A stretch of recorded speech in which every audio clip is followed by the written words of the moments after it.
Hi friends, എല്ലാവർക്കും എൻ്റെ പുതിയൊരു വീഡിയോയിലേക്ക് സ്വാഗതം. അപ്പോൾ ഇന്നത്തെ വീഡിയോ എന്ന് പറയുന്നത് MG യൂണിവേഴ്സിറ്റി പോയപ്പോൾ എനിക്കുണ്ടായ ഒരു അനുഭവത്തെ പറ്റിയിട്ടാണ്. അപ്പോൾ ഈ സംഭവം നടക്കുന്നതെന്ന് പറയുന്നത് ഒരു 2016 ആ ഒരു ടൈമിലൊക്കെ ആട്ടോ. ഞാൻ മറ്റൊരു വീഡിയോയിൽ പറഞ്ഞിട്ടുണ്ടായല്ലോ, ഞാൻ ഡിഗ്രി ഒരു കോളേജിൽ ചേർന്നിട്ട് എക്സാം എഴുതാതെ പിന്നെ രണ്ടാമത് വേറെ കോളേജിൽ പോകേണ്ടി വന്നപ്പോൾ കോളേജിൽ പോകണമെങ്കിൽ MG യൂണിവേഴ്സിറ്റി പോയി ആദ്യത്തേത് ക്യാൻസൽ ചെയ്താൽ മാത്രമേ നമുക്ക് രണ്ടാമത് വേറൊരു കോളേജിൽ ജോയിൻ ചെയ്യാൻ പറ്റുള്ളൂ. അപ്പോൾ അതിന് വേണ്ടിയിട്ട് ഞാനും ഹസ്ബൻഡ് എന്ന് പറയാൻ പറ്റില്ല, ആ ടൈമിൽ ഞങ്ങൾ മാരീഡ് അല്ല, ഞങ്ങൾ സ്നേഹിച്ചിരുന്ന ആ ഒരു ടൈമിലാട്ടോ. ആ ടൈമിൽ എന്താ പറയുക, എന്നെ വേറെ അച്ഛൻ മരിച്ചു, പിന്നെ അമ്മ മാത്രമേ ഉള്ളൂ. അപ്പം അത്രയും ലോങ് ഞങ്ങൾ ബസ്സിന് പോകാൻ പറ്റാത്തതുകൊണ്ട് എൻ്റെ ചേട്ടൻ ബൈക്കിന് പോകാൻ വിചാരിച്ചിട്ടോ. ഇത് എത്ര ലോങ്ങാണ് അതൊന്നും നമ്മൾ ചിന്തിക്കണില്ല, വേഗം ബൈക്കിന് പോയി വരാം എന്നൊക്കെ ഉള്ളതാണ്. ഇവിടെ തൊട്ട് എറണാകുളം തൊട്ട് കോട്ടയം വരെ ബൈക്കിന് പോകണമെന്ന് എന്താ പകുതി ആയി കഴിഞ്ഞപ്പോഴേക്കും ഞങ്ങൾക്ക് മേലുവേദന, ബാക്ക് വേദന, നടുവേദന ഒക്കെ വരാൻ തുടങ്ങിയിട്ടോ. ചേട്ടൻ്റെ കാര്യം കഷ്ടം, അത് ചേട്ടൻ ഓടിച്ചിട്ട് വേണം, എനിക്ക് വല്ല ബാക്കിൽ ഇരുന്നാൽ മതി, ചേട്ടൻ ഓടിച്ച് അങ്ങനെ പോകണം. അങ്ങനെ പോയിക്കൊണ്ടിരുന്നപ്പോഴാണ് എനിക്കൊരു ഞാനാണെങ്കിൽ ലോക പേടിത്തൊണ്ടാട്ടോ. അപ്പോൾ ഞാൻ വിചാരിച്ച് ചേട്ടനെ കൂടെ ഒന്ന് പേടിപ്പിക്കാമെന്ന് വിചാരിച്ചു. പോണ വഴിക്ക് നിറയെ പാലകളായിരുന്നു. അപ്പം ഞാൻ പറഞ്ഞു പാലങ്ങൾ ഋഷികളുടേതാണ്, അങ്ങനെയാണ് ഇങ്ങനെയെന്നൊക്കെ പറഞ്ഞു ആളെ പേടിപ്പിക്കാൻ വേണ്ടി ഞാൻ പറഞ്ഞതാണ്. പിന്നെ ഞങ്ങൾ അവിടെ എന്താ പറയുക, കുറേ ദൂരം കഴിഞ്ഞ് അവിടെ എത്തി, MG യൂണിവേഴ്സിറ്റിയിൽ എത്തി. പിന്നെ ഞങ്ങൾ ഉച്ചയൊക്കെ ആയപ്പോഴാട്ടോ ഞങ്ങൾ എത്തി. രാവിലെ ഇറങ്ങിയാലും ഉച്ചയൊക്കെ ആയപ്പോഴാണ് എത്തിയത്. പിന്നെ അവിടുത്തെ ആൾക്കാരുടെ ഇതറിയാലോ, നമുക്ക് ഓരോന്നും നമ്മളൊരു കാര്യം പറഞ്ഞിട്ടുണ്ടെങ്കിൽ നമ്മൾ എത്ര നേരം വെയിറ്റ് ചെയ്യിപ്പിക്കാമോ അത്ര നേരം നമ്മൾ വെയിറ്റ് ചെയ്യിപ്പിക്കും.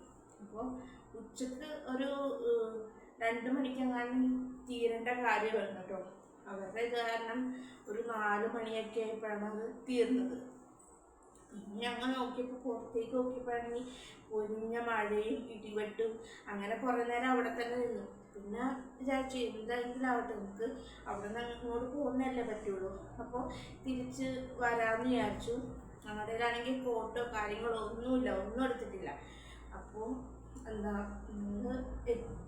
ഇറങ്ങി പകുതി വഴി എത്തിയപ്പോഴേക്കും നല്ല ഇടിവെട്ടും ഇടിമിന്നലൊക്കെ. എനിക്കും ചേട്ടന് ഇടിമിന്നലിന് പേടിയാട്ടോ, വേറെ ഒന്നും പേടിയൊന്നുമില്ല, ഇടിമിന്നലിന് ഭയങ്കര പേടിയുണ്ട്.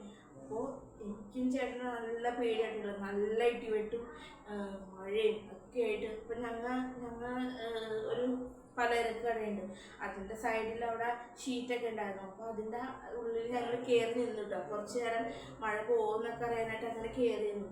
അങ്ങനെ കുറച്ച് നേരം ഇടിവെട്ടൊക്കെ കഴിഞ്ഞ് നിൽക്കുമ്പോൾ ഇറങ്ങി.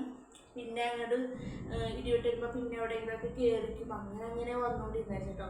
അങ്ങനെ ഒരു 6 മണി 7 മണിയൊക്കെ ആയപ്പോൾ ഞങ്ങൾ കോട്ടയം വിട്ട് ഇങ്ങോട്ട് എറണാകുളത്തേക്ക് എത്തിയിട്ടില്ല. അപ്പോഴാണ് എനിക്ക് എന്താ പറയുക, ഞാൻ ചേട്ടനോട് പറഞ്ഞ കാര്യമൊക്കെ എന്നെ തന്നെ പേടിപ്പിക്കാൻ തുടങ്ങി. പാലമരവും അതും ഇതൊക്കെ. കാരണം റോഡിലാണെങ്കിൽ ഒറ്റ മനുഷ്യരില്ല കേട്ടോ. നമ്മുടെ ഇവിടെ എറണാകുളം പോലെ ഒന്നുമല്ല, അവിടെ ഒറ്റ മനുഷ്യരില്ല. റോഡിലാണെങ്കിൽ ഒറ്റ മനുഷ്യരില്ല. ഒരു 7 മണി ആയാൽ പോലും ഒറ്റ മനുഷ്യരില്ല. അങ്ങനെ വന്നുകൊണ്ടിരിക്കണേ. ആ ഒരു ടൈമിൽ എന്താ പറയുക, എനിക്കാണെങ്കിൽ പേടിച്ചിട്ടും പാടില്ല. ഉള്ള ഗോസ്റ്റിൻ്റെ കാര്യമൊക്കെ എനിക്ക് ഓർമ്മയുണ്ട് കേട്ടോ. അപ്പോൾ ഞങ്ങളുടെ ബാക്കിലും വണ്ടികളൊന്നുമില്ല, ഫ്രണ്ടിലും വണ്ടികളൊന്നുമില്ല, മൊത്തം ആ റോഡിൻ്റെ സ്ട്രീറ്റ് ലൈറ്റ് മാത്രമേ ഉള്ളൂ. ചിലയിടത്ത് അതുപോലുമില്ല കേട്ടോ. അങ്ങനെ ഞങ്ങൾ പോന്നുകൊണ്ടിരിക്കണേന് അപ്പം നീ എന്താന്ന് അറിയാൻ പാടില്ല കേട്ടോ. കുറച്ചും കൂടെ ആൾക്കാർ എന്താ പറയുക, കുറച്ചും കൂടി മുൻപ് കഴിഞ്ഞപ്പോൾ ഒരാളാണെങ്കിൽ തലയിൽ പ്ലാസ്റ്റിക് കവർ ഇട്ടിട്ട് എന്തിനാ മഴ കൊള്ളാണ്ടിരിക്കണം എന്ന് പെട്ടെന്ന് അത് കണ്ടിട്ട് എനിക്ക് പേടിയായിപ്പോയി. അത് ഞാൻ ചേട്ടനോട് വന്നപ്പോൾ ചേട്ടൻ പെട്ടെന്ന് മേടിച്ചു പോയി. പിന്നെ പെട്ടെന്ന് നിങ്ങൾ കുറച്ചങ്ങോട്ട് നീങ്ങുന്നവർക്ക് നിങ്ങൾ വിശ്വസിക്കുമെന്ന് ഞാൻ പറയാം. എന്തോ ഒരു രൂപം ഇങ്ങനെ റോഡിൻ്റെ സൈഡിൽ കൂടി ഇങ്ങനെ വന്നു. എനിക്കാണെങ്കിൽ പേടിച്ചിട്ടും പാടില്ല. ഇപ്പം പിടിക്കുന്നുള്ള രീതിയിൽ ഞാനിങ്ങനെ നിൽക്കുകയായിരുന്നു കേട്ടോ. പേടിച്ച് വിറച്ച് അടുത്തെത്തിയപ്പോഴേക്കും ഒരു ആൾരൂപം പോലെ എനിക്ക് തോന്നി. എൻ്റെ പേടി കൊണ്ടാണെന്ന് തോന്നുന്നു എനിക്ക് അങ്ങനെ തോന്നിയത്. പക്ഷെ ശരിക്കും പേടിച്ച് വിറച്ച് പോയി. അത് കഴിഞ്ഞ് കുറച്ച് ഞങ്ങൾ കോട്ടയം വിട്ട് കുറച്ചും കൂടെ വന്നപ്പോഴേക്കും ഒരാളെ കണ്ടു. അപ്പം ഞങ്ങൾ ചോദിച്ചു എറണാകുളത്ത് ഇൻഫോ പാർക്ക് പോണ വഴി ഏതാണെന്ന് ചോദിച്ചു. അപ്പോൾ ആൾ പറഞ്ഞു വന്നോളൂ, എനിക്കും അങ്ങോട്ട് പോകാനുള്ളത്, ഞാൻ കൊണ്ടാക്കി തരാമെന്നൊക്കെ പറഞ്ഞു. എന്നിട്ട് കുറച്ചങ്ങോട്ട് പോയി കഴിഞ്ഞപ്പോഴേക്കും ആളെ കാണുന്നില്ല കേട്ടോ. കുറേ കഴിയുമ്പോൾ ആളെ കാണുന്നില്ല. ആളെങ്ങോട്ട് പോയെന്ന് ഒരു പിടിയില്ല. നേരെ നോക്കുമ്പോഴാണെങ്കിൽ റെയിൽവേ സ്റ്റേഷൻ. അപ്പം ഞങ്ങൾക്ക് പിന്നെയും പേടിയായി. ഈശ്വര, ഇനി ഇവിടെ ഈ റെയിൽവേ സ്റ്റേഷനിൽ മരിച്ച ആരുടെയെങ്കിലുമൊക്കെ ആത്മാവാണോ ഇത്, ഇനി വഴി തെറ്റിക്കാൻ വേണ്ടി വന്നതാണോ, ഇങ്ങനെയാണെന്നൊക്കെ പറഞ്ഞ് ഒരു വിധത്തിൽ അവിടെ നിന്ന് വണ്ടി ഓടിച്ച് ഒരു വിധത്തിൽ എങ്ങനെയൊക്കെയോ നമ്മുടെ എറണാകുളം എത്തി, നമ്മുടെ വീടെത്തി എന്ന് പറയാം. പക്ഷെ ആ ഒരു ടൈമിൽ ലൈഫിൽ ഒരിക്കലും അത്രയ്ക്കും ഞാൻ പേടിച്ച് ഇതായിട്ടില്ല കേട്ടോ. പിന്നെ എനിക്ക് അങ്ങനെ കോട്ടയം പോകണമെന്നും തോന്നിയിട്ടില്ല, ഒന്നും തോന്നിയിട്ടില്ല. അത്രയ്ക്ക് പേടിച്ച് വിറച്ചു പോയി. നല്ല മഴയും ഇടിമിന്നലും പിന്നെ പോരാത്തതിൻ്റെ ഈ ഗോസ്റ്റ് കഥകളും എല്ലാം കൂടി ഓർത്ത് ആകെ പേടിച്ച് വിറച്ച് ഇതായിപ്പോയി കേട്ടോ. പിന്നെ തിരിച്ചു വന്നപ്പോഴാണെങ്കിൽ അമ്മ മുഖം കെട്ടിയിരിക്കണേ. കാരണം ഞങ്ങളുടെ കല്യാണവും കഴിഞ്ഞിട്ടില്ല. ആ ടൈമിൽ സ്വാഭാവികമായിട്ട് എല്ലാവർക്കും ഒരു ദേഷ്യം തോന്നുമല്ലോ. പക്ഷെ ഞങ്ങളുടെ അവസ്ഥ കൊണ്ടാണ് അത്ര ലേറ്റായി പോയത്. മഴയും ഇടിമിന്നലും ഇതുവരെ ഇങ്ങനെ ഒരിടത്ത് ഞങ്ങൾ പെട്ടുപോയിട്ടില്ല. അത് റോട്ടിലാണെങ്കിൽ ഒരു മനുഷ്യരില്ല ഗൈസ്, ഒരു മനുഷ്യർ റോട്ടിലില്ല. നമ്മുടെ ഇവിടുത്തെ പോലെ തന്നെ. നമ്മുടെ ഇവിടെയൊക്കെ ഒരു രാത്രി 9 മണി 10 മണിയൊക്കെ ആയാലും ആൾക്കാർ ഒരാളെങ്കിലും ഇല്ലാതിരിക്കില്ല. പക്ഷെ ഇവിടെ ഒരു മനുഷ്യരില്ല.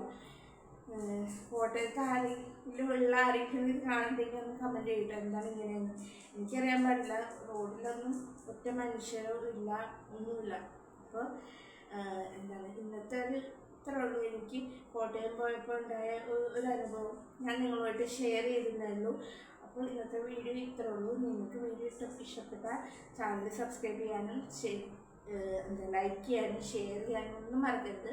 ഇതിനു മുമ്പ് ഞാൻ ഇട്ടേക്കുന്ന വീഡിയോസ് അതും പോയി നിങ്ങളടുത്ത് കണ്ടു നോക്കുക. നിങ്ങൾക്ക് ഇൻട്രസ്റ്റിംഗ് ആണ്, യൂസ്ഫുള്ളാണ് എന്ന് തോന്നുകയാണെങ്കിൽ മാത്രം ചാനൽ സബ്സ്ക്രൈബ് ചെയ്യുക. അപ്പോൾ ഇത്രേ ഉള്ളൂ ഇന്നത്തെ വീഡിയോ. Okay, by.